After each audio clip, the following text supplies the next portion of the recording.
అందరికీ నమస్కారం. Teacher eligibility test paper 2లో భాగంగా అంటే టెట్ పేపర్ 2లో తెలుగులో మనం ఈరోజు అలంకారాల గురించి చర్చిద్దాం. ఈ అలంకారాలు మనకి సుమారు అన్ని అంటే 6 నుంచి కూడా మనకి పాఠ్యపుస్తకాలు కనిపించినప్పటికీ ప్రధానంగా 8వ తరగతి నుంచి అయితే ఎక్కువగా కనిపిస్తూ ఉన్నాయి.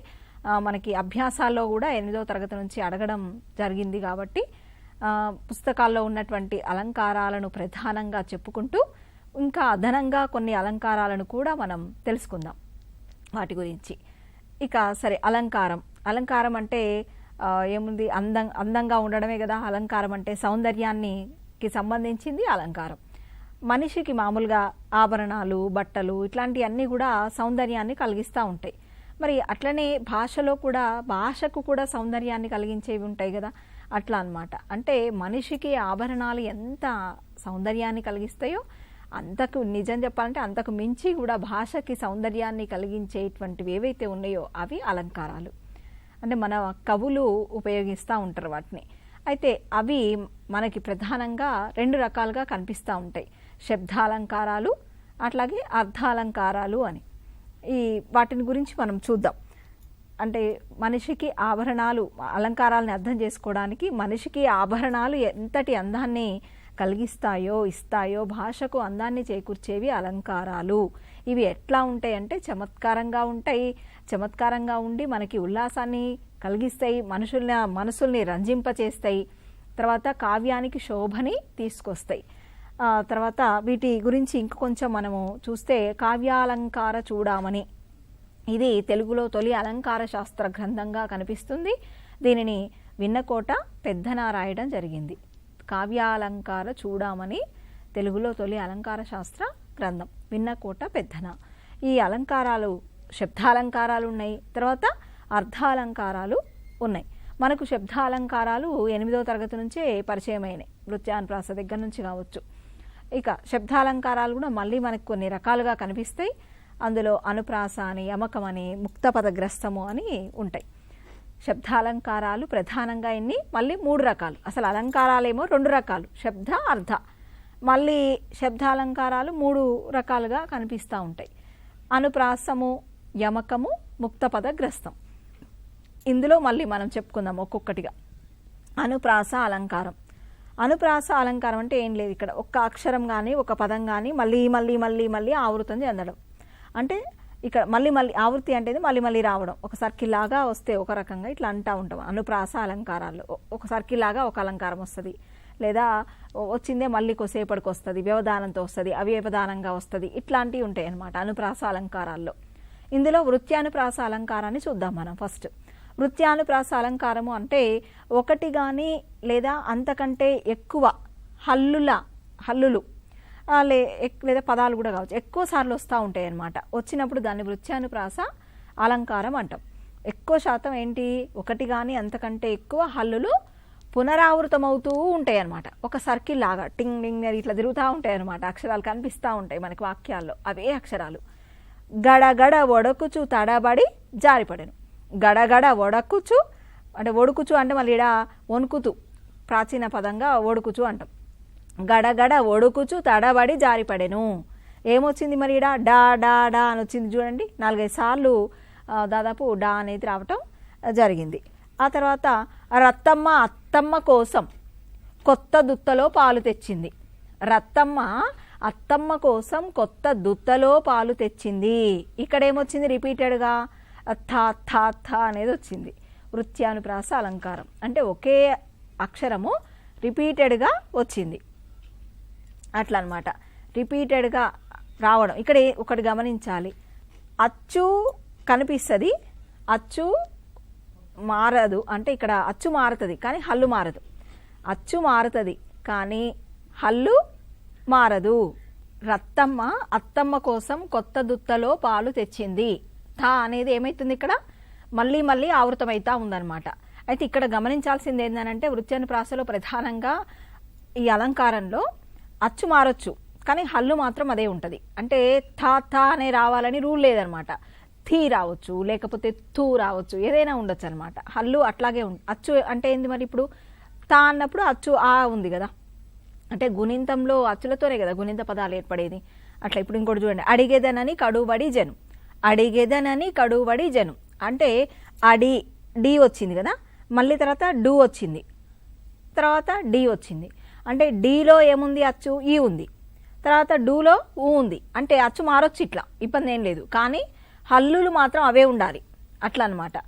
రంగద రాతి భంగ ఖగరాజ తురంగ అంటాం. అంటే ఇట్లాంటి అక్కడ కూడా రిపీటెడ్గా వచ్చినాయి చూడండి, గా అనేది రంగ, రంగద రాతి భంగ ఖగరాజ తురంగ, రంగ రంగ ఇట్లా వచ్చినాయి. ఇదంతా కూడా ఇట్లా వచ్చినప్పుడు అంటే ఒకటి కానీ అంతకంటే ఎక్కువ హల్లులు మనకు మళ్ళీ మళ్ళీ రావటం అనేది నృత్యానుప్రాస అలంకారం అని గుర్తుపట్టాలి. ఇక చేఖానుప్రాస అలంకారం. చేకులు అంటే పండితులు. ఒక విధంగా ఈ అలంకారాన్ని పండితులకు ఇష్టమైన అలంకారం అని కూడా అంటూ ఉంటారు. ఇక ఇది అంటే ఎట్లా ఏంటి చేఖానుప్రాస అలంకారం అంటే అర్ధభేదంతో వెంటనే హల్లుల జంటలు వస్తాయి. వెంటనే అంటే ఇక్కడ ఏం గ్యాప్ ఉండదన్నమాట, రెండు హల్లుల జంటలు కూడా పక్కపక్కనే ఉంటాయి. అట్లా అర్ధభేదంతో వస్తాయి. సేమ్ పదాలే కదా అని మనం అనుకుంటాం, కానీ అర్థంలో మాత్రం తేడా ఉంటుంది అనమాట. అట్లాంటి చేఖానుప్రాస ఉదాహరణకు చూడండి, ఈజీగా అర్థమవుతుంది ఇది. అరటి తొక్క తొక్కరాదు, అరటి తొక్క తొక్కరాదు. తొక్క రెండు పక్కపక్కనే ఉన్నాయి, కానీ భేదం ఉంది, అర్థంలో భేదం ఉంది. అరటి తొక్క కానీ తొక్కరాదు. తొక్క చూసి మనమేమనుకుంటాం, రెండు సేమే కదా వర్డ్స్ అనుకుంటాం, కానీ వేరు వేరు అర్థాన్ని కలిగి ఉన్నాయి. మళ్ళీ ఇక్కడ ఎక్కడా కూడా గ్యాప్ అనేది మధ్యలో ఇంకే పదం కూడా లేదనమాట. అట్లా వచ్చినప్పుడు దీన్ని చేఖానుప్రాస అని గుర్తుపెట్టుకోండి. ఇంకా చెప్పాలి అంటే అసలు మీరు అలంకారాన్ని ఇది చేఖానుప్రాస అది లాటానుప్రాస అట్లా కంటే ఒక ఉదాహరణ గుర్తుపెట్టుకుంటే సులభంగా వస్తుంది. నిప్పులో పడితే కాలు కాలుతుంది, నిప్పులో పడితే కాలు కాలుతుంది. కాలు అంటే మన కాళ్ళు, కాలడం అంటే కాలడం, గాయం. అంటే ఇక్కడ అంటే రెండు పదాలు సేమే వెంటనే వచ్చినాయి, అట్లా గుర్తుపట్టాలి. ఇవన్నీ కూడా మనకి పాఠ్యపుస్తకాల్లో ఉన్నవే, మనకు ఉన్నటువంటి 6 నుంచి 10 వరకు ఉన్నటువంటి ఉదాహరణలే ఇవన్నీ. కాబట్టి ఇవి ఖచ్చితంగా గుర్తుపెట్టుకోండి. ఒకవేళ ఇవే అట్లాగే డైరెక్ట్గా ఇవ్వచ్చు మీకు పరీక్షల్లో, ఇవ్వరు అనడానికి ఏం లేదు, కానీ కొత్త ఉదాహరణలు నేర్చుకోండి. అదేవిధంగా ఉన్నాయి కూడా వదిలిపెట్టొద్దు. తమ్మునికి చెప్పు, చెప్పు తెగిపోకుండా నడవమని. తమ్మునికి చెప్పు, చెప్పు చెప్పు చెప్పు తెగిపోకుండా నడవమని. మీ అందరికీ 100 వందనాలు, మీ అందరికీ 100 వందనాలు. 100 అంటే ఇక్కడ సంఖ్య, వందనాలు అంటే దండం పెట్టడం. ఆ పురమేలు మేలు బలియంచు ప్రజల్ జయవెట్టుచుండ అంటాం. ఆ పురమేలు మేలు చూడండి అలంకారం. మనకు ఇది ఎక్కడ మనకు ఏ పద్యం, ధర్మార్జునులు పాట 9వ తరగతిలో కనిపిస్తుంది. ఫస్ట్ పద్యమే, ఆ పురమేలు మేలు బలియంచు ప్రజల్ జయవెట్టుచుండ అని చెప్పేసి శాంతి ఆ పద్యం అంతా కూడా. సరే, అందులో మేలు మేలు తీసుకుందాం. ఇక్కడ చేఖానుప్రాస కావాలి కాబట్టి మనకి ఆ పురమేలు అంటే ఆ పురము ఏలుతున్నాడు. మేలు బలి అంటే అందరూ కూడా మేలు చాలా బాగా ఏలుతున్నాడు గొప్ప అని జయ జయధ్వానాలు చేస్తూ ఉన్నటువంటి విధంగా చేసే విధంగా ఆయన ఏలుతున్నాడు. ఎవరు? ధర్మరాజు. అదనమాట ఇక్కడ భావం. మేలు మేలు అంటే అర్థమేమో వేరే విధంగా ఉంది, పదాలు మాత్రం ఒకటే వచ్చినాయి, అది చేఖానుప్రాస. ఇవన్నీ ఎగ్జాంపుల్స్ గుర్తుపెట్టుకోండి. ఇక అంత్యానుప్రాస అలంకారము.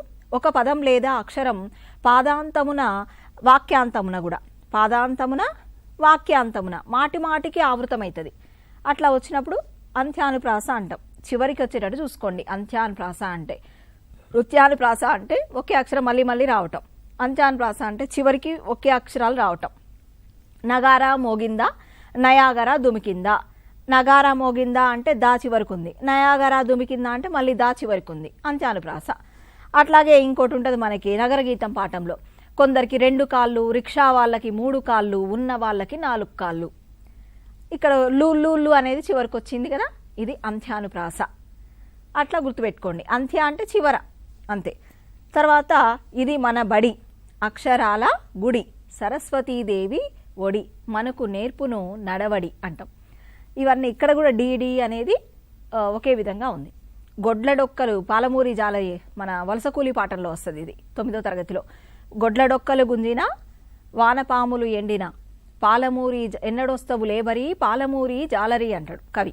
ఇక్కడ చూడండి, గొడ్లడొక్కలు గుంజిన అంటే నా దీర్ఘం, వానపాములు ఎండిన అంటే నాకు దీర్ఘం. అంటే ఈ రెండు కూడా చివరికే వస్తాయి మనకి అక్కడ కవితలో. అట్లా అంటే చూసుకుంటే నానా అనేది చివరికి ఉన్నాయి కాబట్టి ఇది అంత్యానుప్రాస అనేది గుర్తుపట్టండి. లాటానుప్రాస అలంకారం, ఒకే అర్థం గల పదాలు తాత్పర్య భేదంతో తిరిగి చెప్పడం. ఒకే అర్థం గల పదాలని తాత్పర్య భేదంతో తిరిగి చెప్తాం. తాత్పర్య భేదం ఏంటి అది చూద్దాం. కమలాక్షు నర్చించు కరములు కరములు, శ్రీనాథు వర్ణించు జిహ్వ జిహ్వ అని మనకున్నాయి పద్యాలు. అయితే ఇక్కడ కమలాక్షు నర్చించు కరములు కరములు, కరములు అంటే చేతులు. కమలాక్షుడు విష్ణుమూర్తి, అర్చించడం పూజ చేయడం. సరే, అంటే ఆయనని విష్ణుమూర్తిని కొలిచేటువంటి చేతులు, మళ్ళా చేతులేంది అంటే ఇక్కడ తాత్పర్యంలో భేదం ఉంటుంది. కవి ప్రయోగం అన్నమాట. ఇది ఒక వినూత్నంగా చేసినటువంటి శబ్ద ప్రయోగం.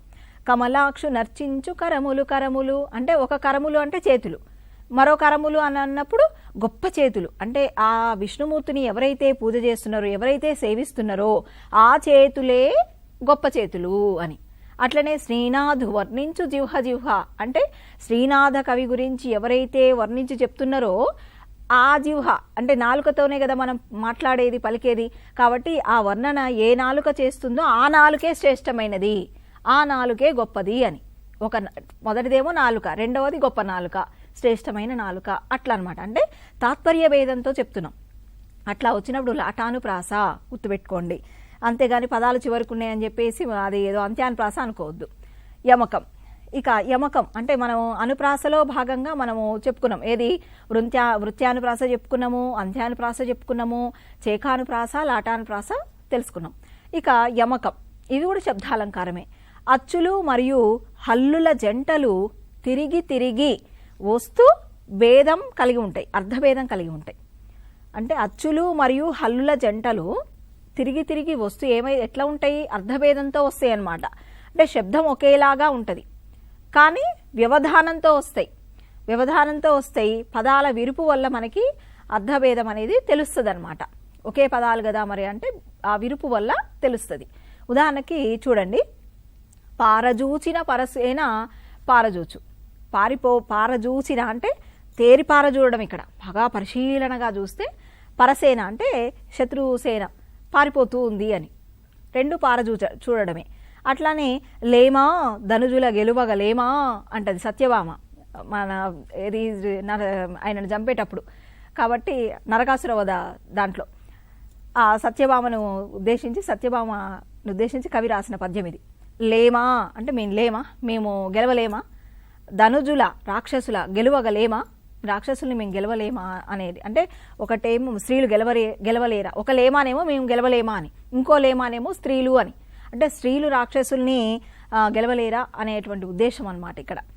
తర్వాత మనసు భద్రమయ్యే మనసు భద్రకు, మనసు భద్రమైంది మనసు భద్ర. ఇక్కడ కూడా చూడండి మనసు భద్ర, మళ్ళీ గ్యాప్ తోటి అయ్యే ఉంది మధ్యలో, తర్వాత మనసు భద్ర వస్తుంది అట్లా అనమాట. ఇక్కడ మనకేమన్నాడు, అచ్చులు మరియు హల్లుల జంటలు తిరిగి తిరిగి వస్తాయి అంటే మళ్ళీ వచ్చినాయి. ఇప్పుడు పారజూచినా వచ్చింది, మళ్ళా మధ్యలో పరసేన ఉండి మళ్ళీ పారజూచు వచ్చింది. మళ్ళీ లేమా కూడా చూస్తే లేమా ఉంది, మధ్యలో ధనుజుల గెలువగా ఉంది, మళ్ళీ లేమా ఉంది. మనసు భద్ర ఉంది, అయ్యే ఉంది, మధ్యలో మనసు భద్ర ఉంది. అంటే అచ్చులు మరియు హల్లుల జంటలు తిరిగి తిరిగి వస్తూ భేదం అర్ధభేదాన్ని కలిగిస్తూ ఉంటాయి అన్నమాట. శబ్దం ఒకేలా ఉన్నా అర్థం మాత్రం వేరుగా ఉంటుంది. పదాల విరుపు వల్ల మనకి ఆ అర్థం అనేది బోధకం అవుతుంది. సరే, ఇది యమకం. ముక్తపద గ్రస్తం. ముక్తపద గ్రస్తంలో ఒక పాదంలోని చివరి పదం ఏదైతే ఉంటుందో మళ్ళీ ఆ పదంతో నెక్స్ట్ పాదం స్టార్ట్ అవుతుంది అనమాట. ముక్తపద గ్రస్తానికి ఒక పాదంలో చివరి పదం రెండవ పాదంలోని మొదటి పదంగా, మళ్ళీ రెండవ పాదంలో చివరి పదం మూడవ పాదంలో మొదటి పదంగా, మళ్ళీ మూడవ పాదంలో చివరి పదం నాలుగవ పాదంలో మొదటి పదంగా వస్తుంది. సరే, ఇక ఈ ముక్తపద గ్రస్తానికి మనకు ఎప్పుడు రెగ్యులర్గా చెప్పుకునే ఉదాహరణే, అందరికీ బాగా ఇదే గుర్తుంటుంది, అర్థమయ్యేటువంటి ఉదాహరణ. సుదతీ నూతన మదన మదనాగతురంగ పూర్ణమణిమయ సదన సదనామయ గజ రదన రదనాగేంద్ర నిభ కీర్తి రస నరసింహ. అంటే చూడండి, సుదతి నూతన మదన అన్నం, మదనతో అది అయిపోయింది, ఆ పాదం అయిపోయింది.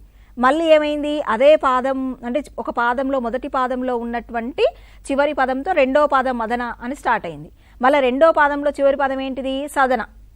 ఆ సదనతో మూడో పాదం స్టార్ట్ అయింది, సదనామయ గజ అని. మళ్ళీ ఇక్కడ అంటే ఇట్లా మొత్తానికి ఆ 3 లైన్లను చూస్తే మనకి అలంకారం ముక్తపదగ్రస్తం. ఏదైతే ముక్తపదం అంటే విడవడం, ఏదైతే విడుస్తామో దాన్ని పట్టుకుంటాం మళ్ళీ. అట్లా అలంకార ప్రయోగం చేస్తే ముక్తపదగ్రస్త అలంకారం అంటాం. ఇంతవరకు శబ్దాలంకారాలు మనకి మ్యాక్సిమం సరిపోతాయి. ఇంకా కొన్ని ఉంటాయి, కానీ మనకి పాఠ్యపుస్తకాలలో ప్రధానంగా ఉన్నటువంటి వాటిని చూసినప్పుడు కొన్ని ఇంటర్ స్థాయి వరకు కూడా పరిశీలించినప్పుడు ఇంతవరకు ఖచ్చితంగా అధ్యయనం చేయండి.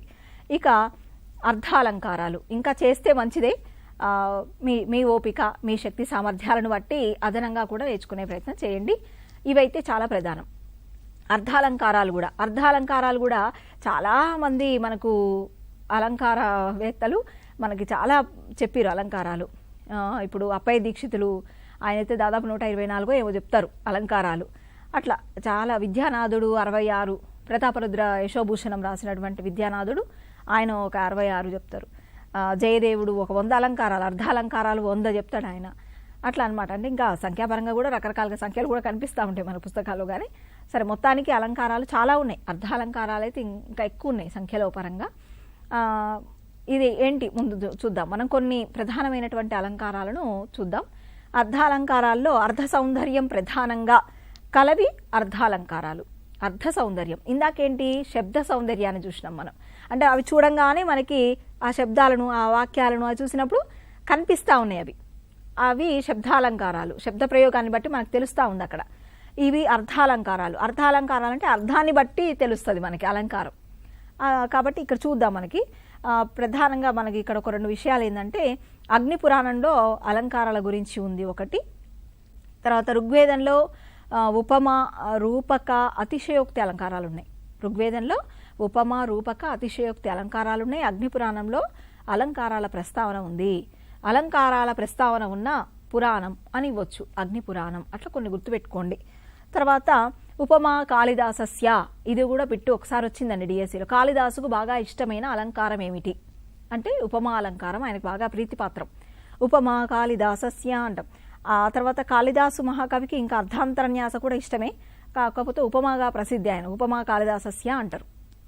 సరే, ఇక ఉపమా అలంకారం నుంచి మొదలు పెడదాం. ఉపమా అలంకారము ఇది కూడా మనకి చాలా వరకు అందరికీ తెలిసిందే. ఉపమా అలంకారం ధర్మసామ్యం చేత ప్రసిద్ధమైనటువంటి ఉపమానంతో ఉపమేయాన్ని పోల్చి చెప్తాం. పోలిక చెప్పడం ఉపమా అలంకారంలో ప్రధానమైనది ఏంటి అంటే పోలిక చెప్పడం. ధర్మసామ్యం చేత ఊరికే దేనికి పడితే దానికి పోలిక చెప్పలేం కదా. ఒక అమ్మాయి 2 జెల్లు వేసుకుంది, ఇంకో అమ్మాయి 2 జెల్లు వేసుకుంది, ఈమె ఇద్దరు వేసుకున్నారని చెప్పగలుగుతాం. అంతేగాని విభిన్నంగా ఉన్నప్పుడు చెప్పలేం. అంటే ధర్మము సమానంగా ఉండాలి. ధర్మసామ్యం ఉన్నప్పుడు ప్రసిద్ధమైనటువంటి ఆ ధర్మసామ్యం చేత ఒక ప్రసిద్ధమైన ఉపమానాన్ని తీసుకొని ఆ ఉపమేయంతో పోలిక చెప్తాం. ఉదాహరణ చూద్దాం మనం మామూలుగా. అసలు అయితే ఇంకోటి ఇక్కడ విషయం ఏంటంటే లుప్తోపమ, పూర్ణోపమ ఎప్పుడు అంటారో కూడా ఒక ప్రాథమిక అవగాహన అవసరం. ఉపమాన ఉపమేయాలకు అందమైన పోలిక చెప్పడం ఒకటి గుర్తుపెట్టుకోండి. దీనిలో ప్రధానంగా 4 కనిపిస్తాయి మనకి ఉపమా అలంకారంలో. ఒకటి ఉపమేయము, ఉపమానము, ఉపమావాచకము, సమాన ధర్మం. ఇవి గుర్తుపెట్టుకోండి. అంటే ఈ 4 లక్షణాలు ఉంటాయి. ఈ 4 లక్షణాలు ఉన్నప్పుడు పూర్ణోపమా అలంకారం అంటాం, అన్నీ ఉన్నప్పుడు. ఇది సరే. ఇక ఉపమానం అంటే చూద్దాం మళ్ళీ ఒక్కొక్కటి కూడా. ఉపమానం అంటే పోల్చదగినది. పోల్చదగినది అంటే మనం ఏ వస్తువుని పోలిక చెప్తున్నామో అదనమాట. ఇక ఉపమేయం అంటే వర్ణించబడిన వస్తువు, అసలు ఏది తీసుకున్నాం అనేది ఉపమేయం. దీంతో పోలుస్తున్నాం అనేది ఉపమానం. తర్వాత ఉపమావాచకం. ఉపమావాచకము అంటే పోలిక చెప్పడానికి ఉపయోగిస్తాం కదా మనం పదాలని. అవి వలె, పోలే, లాగా, లా, చందంబున ఇట్లా కొన్ని వస్తుంటాయి. ఉపమా అలంకారాన్ని ఈ పదాలను బట్టి కూడా గుర్తుపట్టొచ్చండి. గుడ్డిగా గుర్తుపట్టాలి అంటే కొంతవరకు ఈ పదాలు గుర్తుపెట్టుకోండి. వలే, పోలే, లాగా, లా, చందంబున అనేటువంటి పదాలు. వీటిని ఏమంటాం? ఉపమా వాచకాలు అంటాం. తర్వాత సమాన ధర్మం.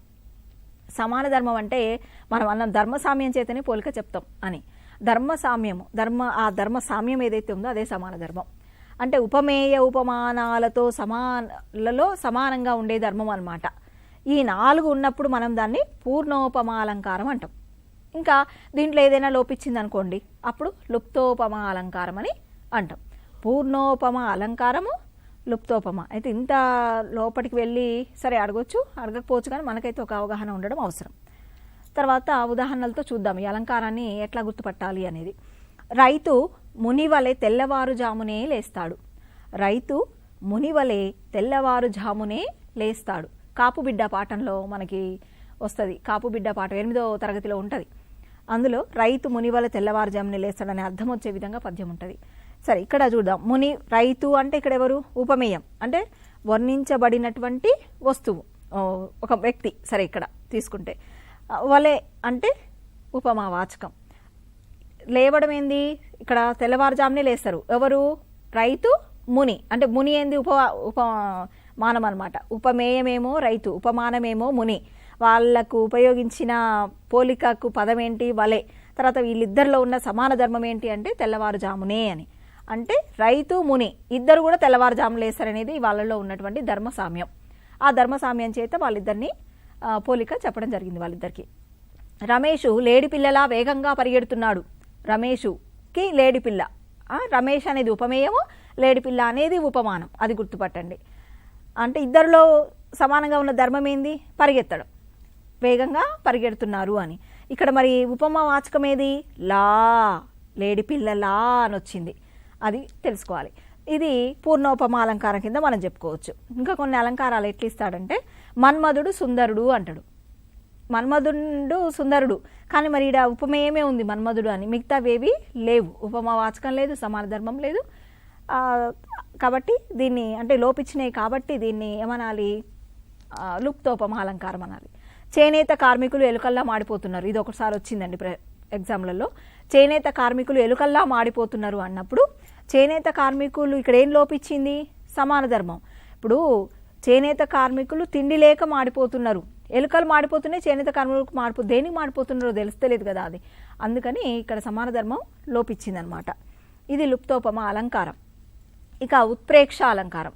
ఉపమానంలో ఉన్న ధర్మాలు ఉపమేయంలో కూడా ఉన్నందువల్ల ఉపమేయాన్ని ఉపమానంగా ఊహిస్తాం. ఉత్ప్రేక్ష అంటే ఊహ. అదొక్కడు గుర్తుపెట్టుకుంటే మనకి ఈ అలంకారం వస్తుంది. ఉత్ప్రేక్ష అంటే ఊహ. ఊహకు సంబంధించిన అలంకారం ఉత్ప్రేక్ష.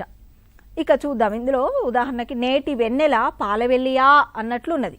నేటి వెన్నెల పాలవెల్లియా అన్నట్లు ఉన్నది. అంటే ఈ రోజు ఉన్నటువంటి వెన్నెల, సాయంత్రం పూట వెన్నెల వస్తుంది కదా మనకి చంద్రుడితో. ఆ వెన్నెల ఎట్లా ఉంది? పాలవెల్లి, అంటే పాల మీద పొంగు ఉంటుంది కదా, అట్లా పాలవెల్లిలా ఉన్నది అని చెప్పేసి. సరే, నేటి వెన్నెల పాలవెల్లిలా ఉన్నది. ఇక ఈ మేఘాలు గున్న ఏనుగులా అన్నట్లు ఉన్నవి. అన్నట్లు అంటున్నాం, అన్నప్పుడు ఊహ అన్నమాట. ఈ మేఘాలు గున్న ఏనుగులా అన్నట్టు ఉన్నవి. అంటే మేఘాలని ఏనుగులతో చెప్పడం జరిగింది, ఇక్కడ ఊహించడం జరిగింది. మండే ఎండ నిప్పుల కొలిమాయ్ అన్నట్లు ఉన్నది. మండే ఎండ అంటే బాగా ఎండ ఉంది, మండిపోతుంది, అది ఎట్లుంది? నిప్పులు జరుగుతుందన్నమాట. అట్లా ఊహిస్తున్నాడు, ఊహించడం కవి.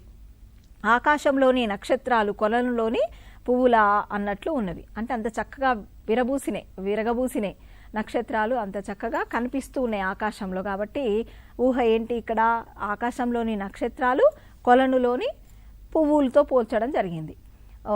ఆకాశంలో నక్షత్రాలు కొలనులోని పువ్వులా అన్నట్లు ఉన్నవి అని చెప్పేసి. సో ఇవన్నీ అంటే ఒక ఉదాహరణ గుర్తుపెట్టుకున్నా మనకి ఆ రాత్రి కాటుకను వర్షించుచున్నదా అన్నట్లు ఉన్నది. ఆ రాత్రి కాటుకను వర్షించుచున్నదా అన్నట్లు ఉన్నది అంటాం. అంటే ఆ రాత్రికి చీకటి కదా, రాత్రి అంటే నల్లగా ఉంటుంది, కాటుక నల్లగా ఉంటుంది. అంటే ఆ రాత్రి కాటుకను వర్షిస్తుందా అంటే అంత నల్లగా ఉంది అని చెప్పేసి అట్లా. అంటే ఊహ, అది ఒక ఊహ. ఆ తర్వాత రూపకాలంకారం.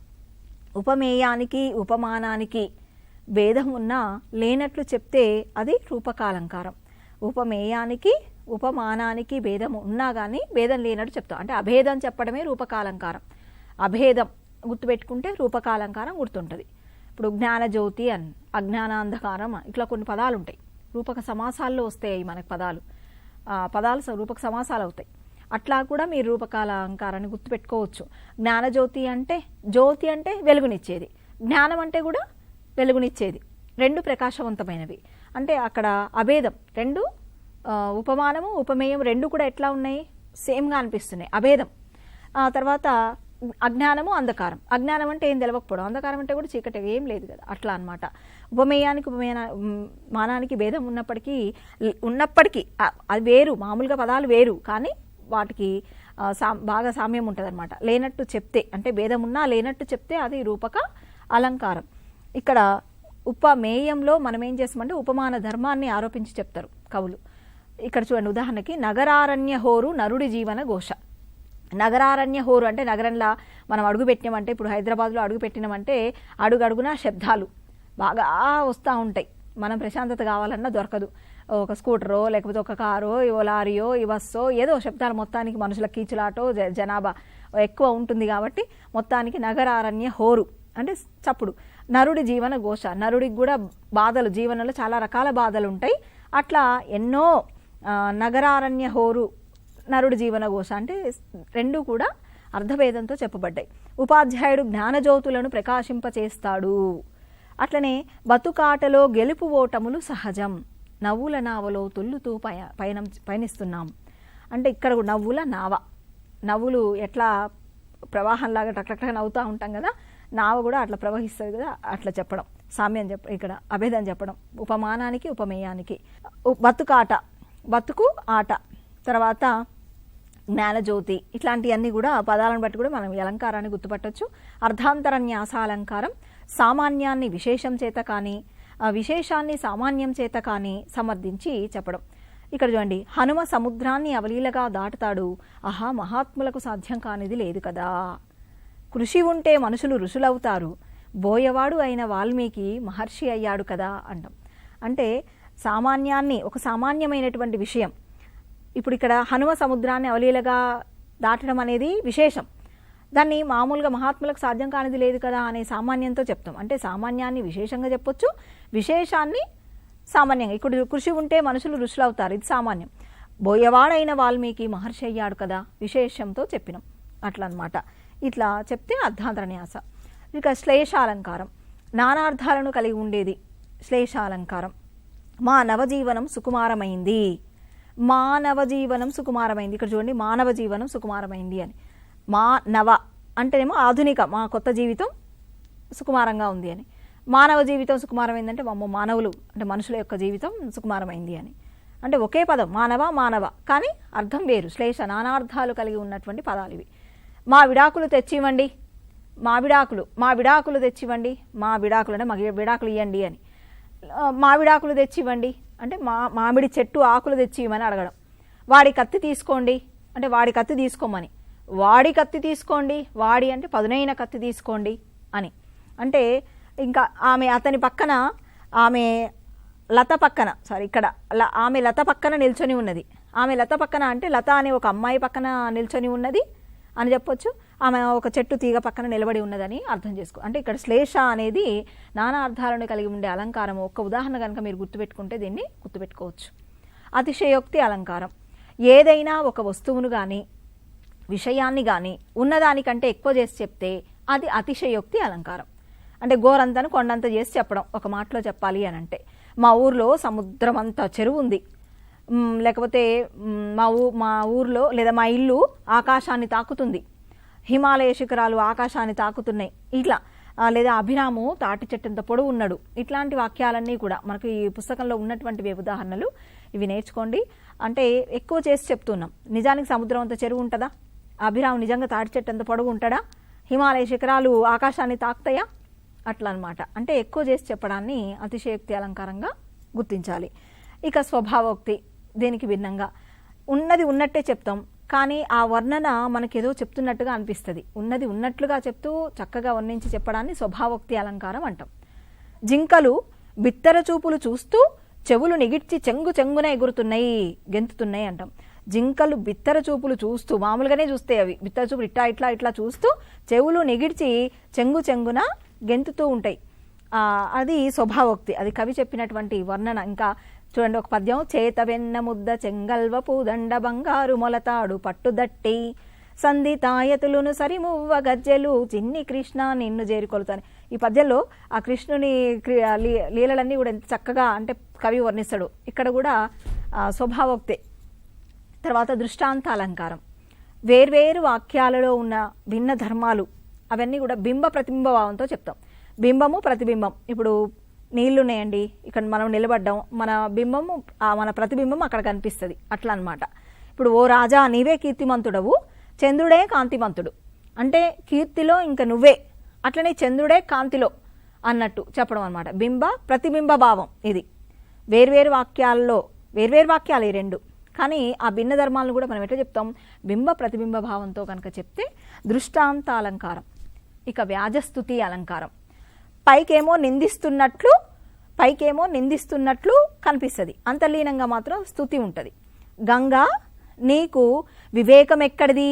పాపాత్ములను కూడా స్వర్గానికి చేస్తావు కదా, అట్లా అనమాట. అంటే గంగా నీకు వివేకం, అంటే గంగ గొప్పది అని లోపల ఉంది. అంటే గంగా నది యొక్క పవిత్రత తెలుసు, కానీ ఆమెని అనడం అనమాట, పైకి అట్లా నిందిస్తున్నట్టు ఉంటుంది.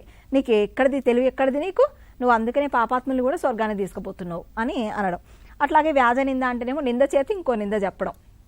ఇట్లా నా తలరాతను రాసిన బ్రహ్మది ఏమున్నది, అతని శిరస్సు ఒక్కటే ఖండించిన ఈశ్వరునిదే తప్పు అంటాడు.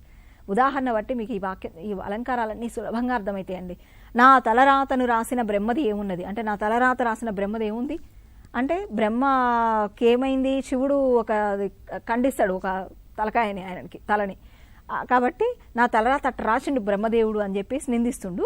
మళ్ళా ఒక్కటే పోయింది ఆయనకు అని చెప్పేసి ఈశ్వరుని తప్పు అని అంటుండు. అంటే నింద చేత నింద, ఇద్దరిని నిందిస్తుండిన.